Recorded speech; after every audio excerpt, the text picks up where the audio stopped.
Good day mga boss. Halos kumpleto na nga po lahat ang import sa paparating na Commissioner's Cup.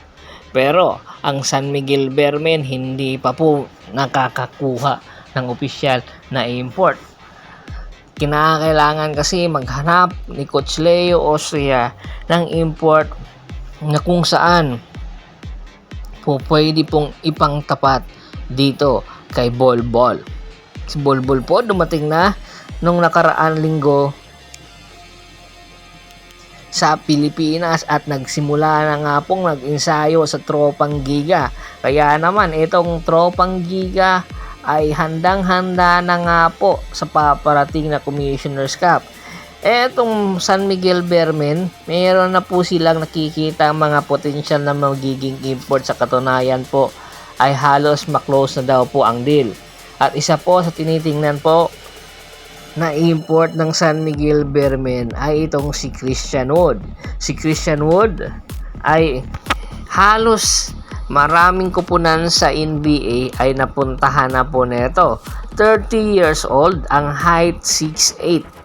Ito yung big man na meron outside shooting ability at may shot blocking ability. Kumbaga, modern big man po itong si Christian Wood. 2015 undrafted at noong 2015 ay nakapaglaro sa Philadelphia 76ers. Tapos inilagay sa NBA G League. Tapos nagbalik sa NBA, naglaro para sa Charlotte Hornets. Then bumalik ito sa NBA G League ng 2 taon. At pagkatapos nagbalik sa NBA sa Milwaukee Bucks. Doon ay talagang nahasa ang kanyang kakayahan. At pagkatapos na i-trade sa New Orleans Pelicans, pagkatapos ay lumipat sa Detroit Pistons at doon lumipat din ng Houston Rockets. Sa Houston Rockets nga po, dito nagtagal itong si Christian Wood ng 2 taon. At pagkatapos na i-trade sa Dallas Maverick at nakapaglaro din po ng 2 taon doon at bago huling makapaglaro ito sa NBA sa Lakers po. Etong Lakers po, 2 taon din po pinaglaruan ni Christian Wood. Ito yung kauli-hulihan niyang NBA team at pagkatapos noon ay wala na nga po siya pinaglaruan pa. Huling nakitang naglaro noong 2025 sa Lakers. At alam nyo ba, NBA Cup champion po ito, NBA G League second team, NBA G League third team, at ngayon sa kasulukuyan ay hindi naman natin masasabi na walang ensayo pero handang-handa pa rin po itong si Christian Wood.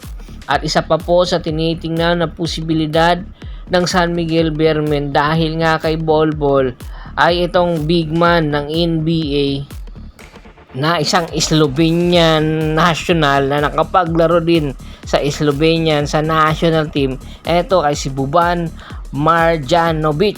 Si Boban Marjanovic ay 37 years old na po ngayon. Isa pong Serbian. Ang height nito ay 7'4". So kumbaga, 1 inches lang po ang pinakatangkad o tangkad nito kay Bolbol. Pero alam nyo ba, noong nakapasok ito sa NBA noong 2016 or rather 2015 sa San Antonio Spurs.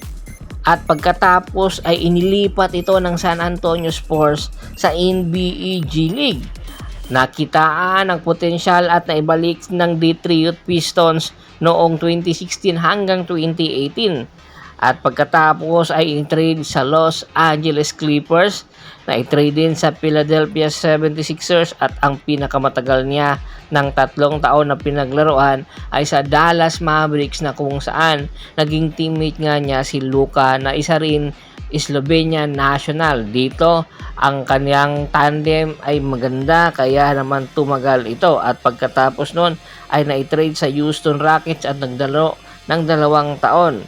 At huling nakitang naglaro sa NBA noong 2024 tapos noong 2024 bumalik sa Europa at nakapaglaro din sa China. Etong si Boban ang tinitingnan na magiging ka-match up ni Bolbol na po pwede rin na maging defender ni Bolbol dahil nga tumatakbo at meron outside shooting ability at leaping ability. Ito ang magiging anchor ng San Miguel Beermen sa depensa. Alam naman natin na itong si Bolbol ay all-around player. Ganon din daw po itong si Buban Marjanovic. Kaya asahan natin na anytime i-anunsyo ng San Miguel Beermen, it's either kung sino man ang kanilang magiging import ng kanilang paghahandaan yung magiging defender kay Bolbol. At isa sa mga number one option ay itong si Buban Marjanovic at Christian Wood na nakapaglaro sa NBA. Tingin mo, ito na nga ba ang magiging sagot sa problema ng San Miguel Beermen at makakuha ng 3 sunod-sunod na kampyonato? Komento na sa baba ng video at pag-usapan natin yan. Once again, this is Percival Monteron at your service. Don't forget to subscribe my sports channel at don't forget to click the notification bell button para maging updated palagi sa kwentuhan.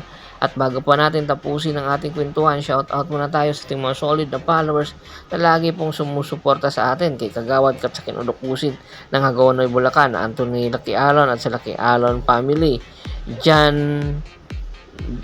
Dunber Bardolosa, Bibi Grande, at syempre si Mr. Ricky Lanza ng Ricky Rider TV ng Tansa Cavite. Marami pong salamat sa walang sawa niyong pagsuporta. Pakibisita rin po ng Facebook fanpage ko na Hapres PH, Pulgoso at Bostor para po sa mga karagdagan sports balita. Hanggang sa muling kwentuhan, maraming salamat po.